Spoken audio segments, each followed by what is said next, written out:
detective sergeant is assigned to robbery detail.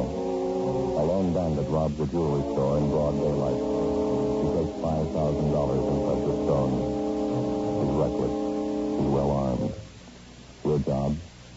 Get him.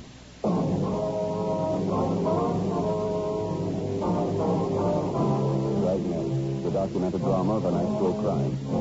For the next 30 minutes, in cooperation with the Los Angeles Police Department, you will travel step by step on the side of the law through an actual case transcribed from official police files. From beginning to end, from crime to punishment, Dragnet is the story of your police force in action. It's Tuesday, December 2nd. We're still in Los Angeles. We're working a day watch out of robbery detail. My partner's Ben Romero. The boss is Captain Gideon. My name's Friday. It was 1:48 p.m. when I got to the basement of the city hall. The car came. Joe, over here. Yeah, right. Hi, Joe. This from Douglas, is that right? Yeah. Better take Beverly Boulevard out, huh? Right. Want to get the radio? Yeah, all right. No report yet? No, he got away on foot. He headed down 6th Street after the holdup, lost himself in the crowd. Better watch it there. Oh, yeah. How'd the thief work it? Did you get the story? Well, there's not much to tell. He walked in the store at the right time, pointed a gun, grabbed a tray full of diamond rings, and walked out. $5,000. Figured he must have had the jewelry store pretty well cased. Sounds like he's had practice. Well, could be. But sure, one thing, he's well armed. You get it up, huh? Yeah. Man with a gun. All units are 3rd and Victor with traffic accident. A man with a gun. Code in AMA 367. Well, if we can roll on it, huh? Right, that's Victor goes to him. Yeah, I'll call him. 80K to control 1. 80K to control 1. Control 1, 30K. Go ahead. 80K out for investigation. 3rd and Victor. AMA 367. Roger 80K. Code 6 to 3rd and Victor. AMA 367. That must be it up ahead, Joe. Yeah. Right in the middle of the intersection there, the car turned over, huh? Hmm? That's ought to do it? Yeah, let's go. Man stretched out on the street over there, be sure. Yeah. I wonder if we can get through here, please. Excuse me, please. Let us through, please. Well, let's don't just stand around looking. If somebody call the police yet, excuse me. Are you involved in this? Sure, I was in it. Did anybody call the police? We're police officers. What happened? Oh, I'm too glad to see you. Awful lot of trouble. Yeah. How about this man here? What happened? Oh, I slugged him. I had to. What do you mean? Well, I don't know what happened. He went a little crazy, I guess. He pulled this gun on me. How is he, Jeff? He got a bump on the head. He seems to be all right otherwise. What's your name, sir? Ernie Brooks. That truck over there, that's what I was driving. I was coming down 3rd Street, and I stopped at the red light over there. That corner over there? Yeah. And when the light turned green, I started across the intersection. This guy laying here came barreling down Bixby, went right through the red light, hit the front of my truck. Flipped his car right over on the side, just like a stick. Yeah, go ahead. Well, the guy went a little crazy, I guess. Right after the crack-up, I pulled the truck to the curb and got out. This fella here was just climbing out of the top side of his car. Didn't seem hurt at all. Yeah, huh? Well, when he saw me coming over to him, he pulled a gun and pointed it at me. Then he turned and started running. I couldn't figure it out. What'd you do? Well, as soon as he turned his back to run, I went for him and tackled him. Fought like a tiger. That's why I say I slugged him. I had to, officer. There's something awful funny about the whole thing. What do you mean by that? Well, look here. There's spots right here. It fell out of his coat when I slugged him. You take a look. Yeah? Here. Must be 3-4 dozen in there. Rings, all kinds. Yeah. Looks like diamonds in them, doesn't it? The ambulance arrived, and we took the unconscious fuel robbery suspect to Georgia Street Receiving Hospital. After he was revived and treated for cuts and bruises, we took him back to the city hall at the interrogation room. He fitted the description of the jewelry store bandit almost exactly. He refused to talk. He wouldn't even give us his name. We had his fingerprints taken, and then we had them checked through R&I. The man was identified as Vernon Albert Nicoli, an ex-convict out of Folsom and a 2-time loser. He served 1 5-year term for armed robbery and another 3 years for ADW. We checked out the wrecked car he'd been driving and found out that it had been stolen 2 blocks from the scene of the holdup. We had the manager of the jewelry store which had been robbed brought downtown. He identified Nicole as the bandit. The suspect still refused to talk. Ben and I took him to the main jail, where he was booked on suspicion of 211 D.C. 4:15 p.m. He checked back in at the office. Takes some of them a long time to learn. Yeah, two-time loser. This one ought to finish him. I can't figure. He's been out of post 7 months and going right back in again. Yeah.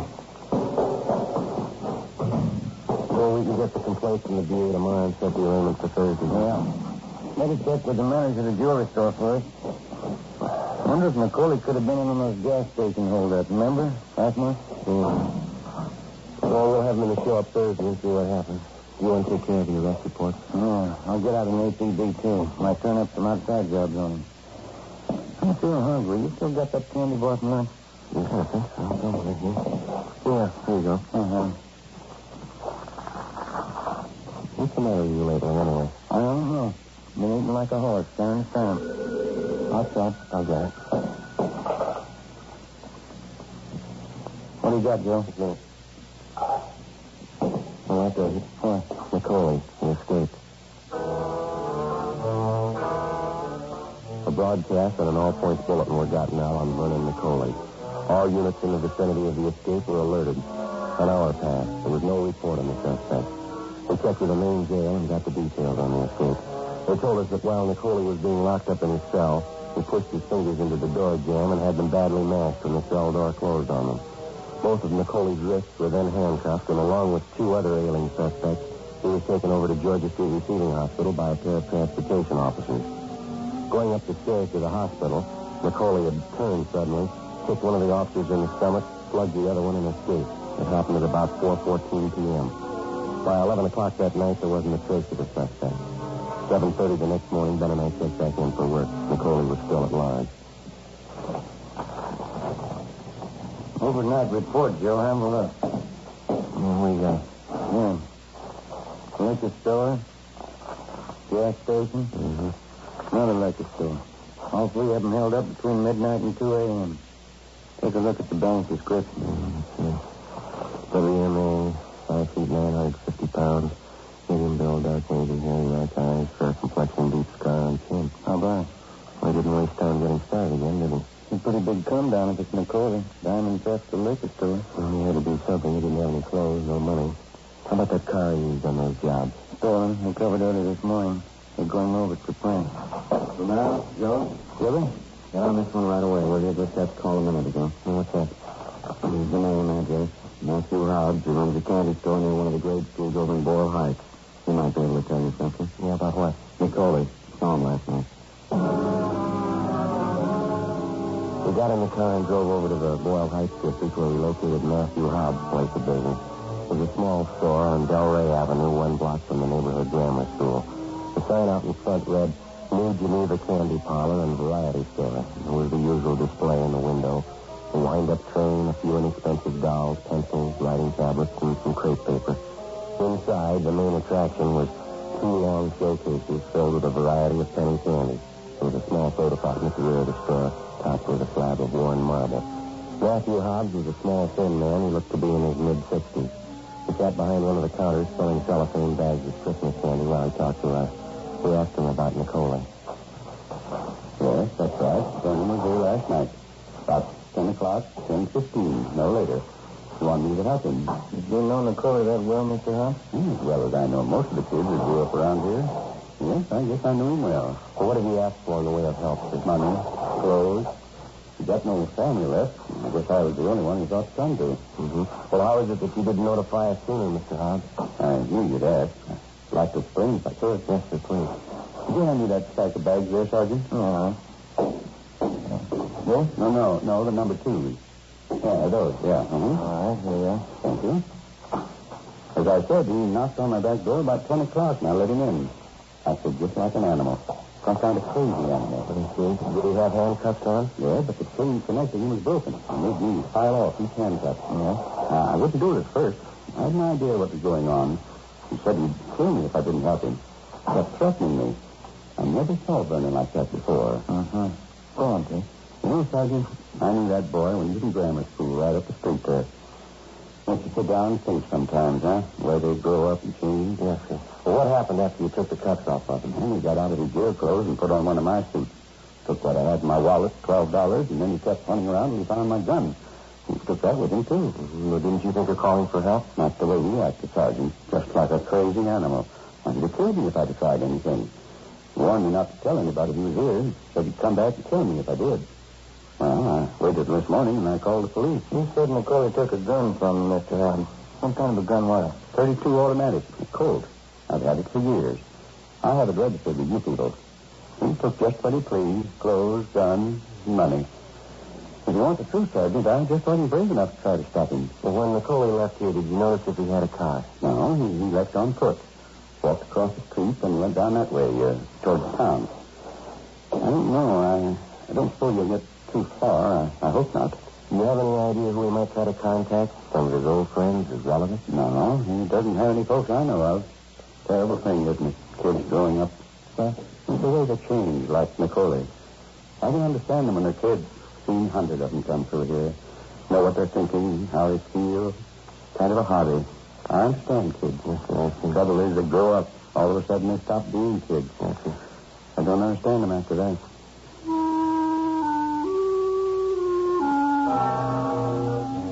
After we left the candy store, we went back to the office and got out a supplementary APB containing a description of the suspect's clothing and the gun that he'd stolen. Together with Gonzalez and Pena from robbery, Ben and I checked all of McCauley's known friends in his usual hangout. Stakeouts were placed. We got nowhere. The late evening holdups continued. Each of the victims identified McCauley as the bandit. He used the same M.O. in each case. He worked only on the weekends, Friday, Saturday, and Sunday nights. He'd steal a car, pull 3 holdups in the same general area within an hour, abandon the car in the same area, and then disappear. 2 weeks passed, and then a month. The weekend robberies went on. In the most recent hold-up victims, we found out that McCauley had picked up a partner. We checked the man's description through his staff's office. Each of the stolen cars used by the suspects and then abandoned were checked for prints. We failed to identify the second man. The hold-ups continued. McCauley and his partner were still at large. Monday, January 26, 8:30 a.m. Ben and I met with Captain Didion.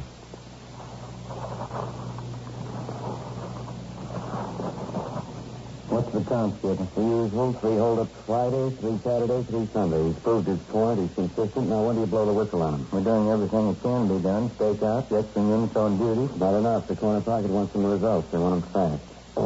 How about the times listed for the 3 stick-ups last night? Have they been double-checked? No, correct. There's something else for you. Figure it out.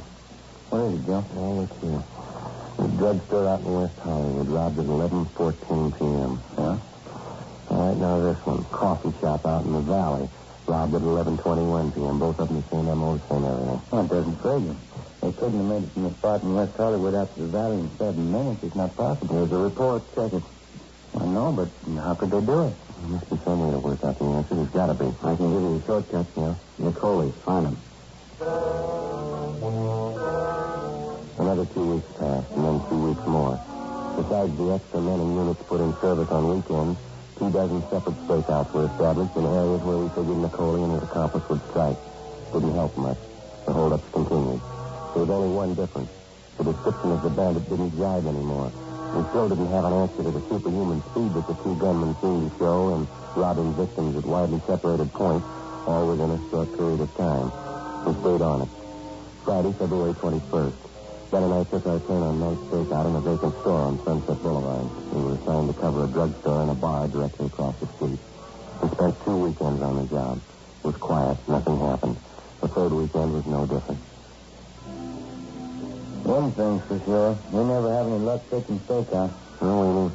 This empty store must be the draftiest place in town. Oh, I don't know. We've had worse. What time you got? 5 past midnight.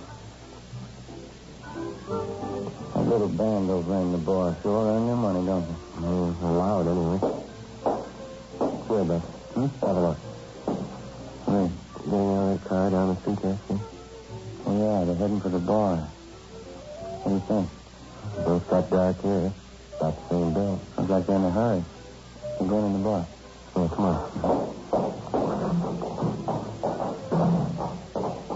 Come on, we better hurry. That's it. Come on.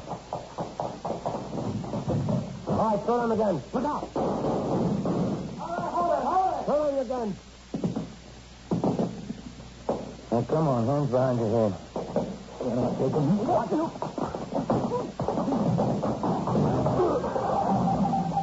right, hold it right there. Come on your feet. You all right, Ben? Yeah. You had a good drink. Well, that's both of them. That wraps it up, huh? Well, you better look again. Huh? Neither one of them, Macaulay.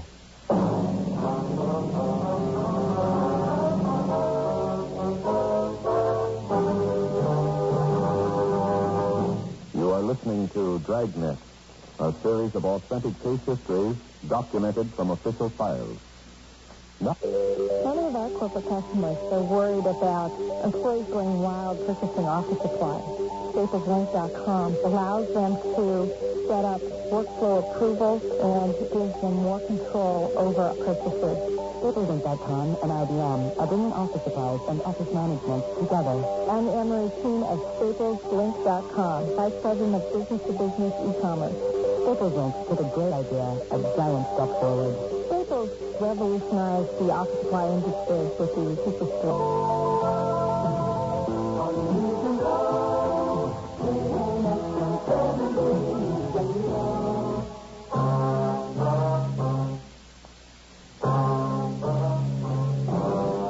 Saturday, February 22nd. Ben and I took the two robbery suspects downtown to the city hall to the interrogation room. We checked them through R&I and found that they both had records for burglary and grand theft auto. The car that they'd been using that night had been stolen. After 2.5 hours of interrogation, one of the suspects, a P. Albanese, decided to break down and cooperate. 1 a.m., the interrogation room. I get something out of it, don't I? Helping you. You never don't forget I helped you when you get me in court. Most people know about it, Pete. And be making out of court. Now, what's your story? I knew I never should have went for it. Believe me, it won't happen again. Macaulay, he talked me into it. Talked into what, Pete? Helping him on those pickups. I was his partner in his first one. After he broke through? Yeah, that's right. He came in with his foolproof system of his, and I was sucker enough to go for it. How long did you work with him? Just a couple of weekends.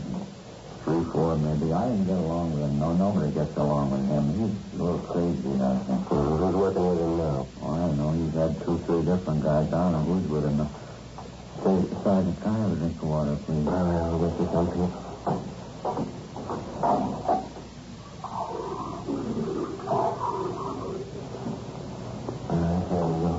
How about the way Macaulay works, Pete? 3 or 4 robberies a night all over town. A lot of guys working, that's all. They all keep it the same way, huh? Yeah, sure. When I left him, I went on my own. I picked up a partner and used his system. Pretty good one, huh? Well, it looked like a good one, anyway. You mean working on the weekends, picking up a hot car, dropping it fast? Yeah, you got it. There must be half a dozen guys in this town working the system. They all got it from Macaulay. He taught it to them. Where do we find him, Pete, you know? Macaulay? No, not for sure. He's figures, you know. He doesn't live here in town. He only comes up for the weekend, works Friday, Saturday, Sunday, and then he takes off again. Takes off for work. Went down by the border someplace, Palm City, Tijuana, I'm not sure. You know, don't forget I'm helping you, huh? You'll let him know I cooperated. Yeah, we'll let him know, Pete. Now, when's the last time you saw Macaulay, huh? Oh, it's been a month anyway. I never want to see him again. So this may help you, though. I know where his girlfriend stays. Yeah? The problem on South Rampart, I can give you the address. She probably goes see her once in a while. Mm-hmm. Anyone else you can think of? No, that's about it. There won't be any pushover, Sergeant. Like I said, I think he's a little crazy. It's not going to be an easy one to take. Well, we'll give it a try. Oh, I mean it that way. He's wild, but you'll get him, I guess. Just one thing. Yeah. You'll have to kill him first. 3:45 a.m. Pete Albanese and his accomplice were booked at the main jail on suspicion 211 PC. The next morning, Ben and I checked out the address of Macaulay's girlfriend, which Albanese had given us. The girlfriend's name was Esther Revard. She told us that she hadn't seen Macaulay in more than 2 weeks. We asked her if she knew where the suspect stayed when he was in town. She gave us an address on South Pico. We called in and arranged for a stakeout on the girl's place, and then we drove over to check the address that she'd given us. It was a small apartment court on the edge of the industrial district. Macaulay wasn't there, neither was the manager. We talked to one of the tenants who told us that the manager, Mrs. Clara Fontaine, was out of town. He said that while she was gone, her daughter Norma was looking after the place. The daughter was employed as a secretary at the Blue Cross Hospital Plan office over on Wilshire Boulevard. We called the office and arranged for another stakeout at the apartment court. 1:25 p.m. We located the landlady's daughter at the Blue Cross office on Wilshire. We showed her Macaulay's mugshot. Yes, it's one of Mama's tenants, Mr. Reynolds. He's in bungalow 5. Anyone staying with him or something? No one registered with him, no. He has visitors, though. Is there something wrong? Well, when did you see this man last? This morning. When I was leaving for work, he was outside working on his car. Would you excuse me, please? Sure, go ahead. Blue Cross? Yes, sir? I see. No, just address the letter to Blue Cross Hospital Fund. You can send it to us here at the Wiltshire office. That's right. Well, you're welcome. I'm sorry. What was I going to say? You told us that you saw this man working on his car this morning. Oh, yes, he was parked right outside in front. I couldn't very well miss it. I'm going to tell Mama about it when she gets home. What's that, man? It was certainly strange because it's not that time of year. That's why I noticed it. What's that? He was changing the license plate on his car. Did you get the numbers? It's right here in my purse. 1:32 p.m. With the information furnished us by the girl, Ben got on the phone and called in a description of the suspect's car, together with the 2 sets of license numbers. With a 1941 Ford sedan, dark blue, white sidewall tires. Communications got out a broadcast and a supplementary APB on it. At 6 p.m., Ben and I relieved the men on a stakeout at Nicole's apartment. We waited. No sign of him. We checked with the office on the hour. No sign of the car. 10 p.m. Still nothing doing. 11 o'clock. Nothing. Gonzalez and Pena from robbery drove out and relieved us, and we headed back to the office. 11:26 p.m. What do you figure? I don't know. It's plugged every hole I can think of. Things due for a break, isn't it? Overdue. I could use some sleep. What is it? Something? Right. Yeah, right away. Skipper? Hi. Here's one to move on. Yeah? Carlson Beacon, southeast corner. What is it? Nicole's car. They got it spotted. 11:56 p.m. Ben and I drove to the vicinity of 12th and Beacon, where we checked with the men in Unit 80K who'd spotted the car. They'd gotten out a code 5 on it. The description matched perfectly. A 1941 Ford sedan, dark blue, white sidewall tires. The license number was one of those given us by the apartment manager's daughter that afternoon. Together with the 2 men in 86K, we staked out on the suspect's car at a distance. It was parked almost exactly in the middle of the block. About 20 feet behind it, a red and white delivery truck was parked. The street was fairly deserted. The only place of business open was a small corner bar at the far end of the block. 12:30. 1 a.m. No one came near the dark blue sedan. We waited. 2 a.m. The corner bar closed up. A man came out, got in the red and white delivery truck, and drove off. 2:30 a.m. The dark blue sedan was still sitting there. We kept waiting. Roger 59, code 7. Well, one way or the other, I wish he'd make up his mind. It's a long ways. Cold room here, and it wasn't that vacant store. Well, better check and see if you're clear. Yeah, all right, I'll do it. 80K to Control 1. 80K to Control 1. Control 1 to 80K. Go ahead. 80K to Control 1. Are we clear? Control 1 to 80K. Stand by. Oh, you on smoke? I'm out. You too? Yeah. I guess we do without. Yeah. Control 1 to 80K. Control 1 to 80K. You're cleared. Code 1, KM837.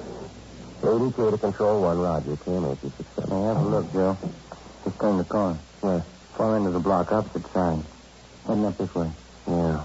You make out 2 of them there? Mm-hmm. The 2? They're passing by the sedan. Oh. No, they're... Oh. We're getting there, aren't they? Mm-hmm. Come on. Spotted us, Joe. They're getting out. All right, hold it there, both of you. Sit down, Joe. Give it up, Nicole. Behind that car. Mm-hmm. All right, hold it. Don't shoot, go. Throw out your guns, both of you. Harry, don't shoot. Throw out your gun. They'll kill him. Get up, Harry. They'll kill him. Come on, throw them out. Don't shoot. Here's my gun. Don't shoot. One of them. Come on, Harry. They got it. Get up. That's 2. Let's go. Yeah, careful. There's a gun. Don't shoot. I got my hands up. All right, keep them up. Okay, I will.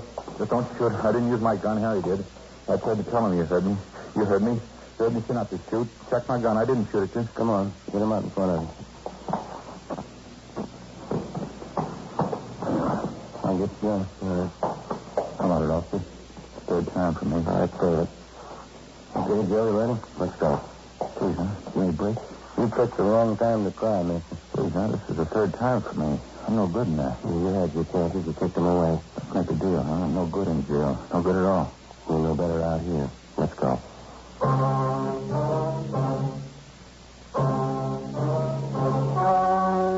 story you have just heard was true. Only the names were changed to protect the innocent. On May 24th, trial was held in Superior Court, Department 87, City and County of Los Angeles, State of California. In a moment, the results of that trial. Now...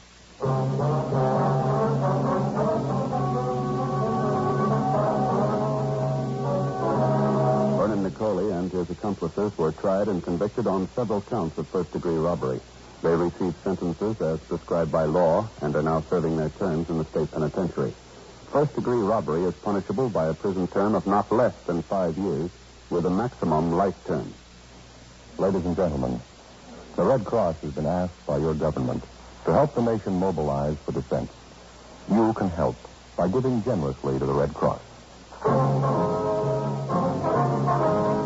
You have just heard Dragnet, a series of authentic cases from official files. Technical advice comes from the Office of Chief of Police W.H. Parker, Los Angeles Police Department. The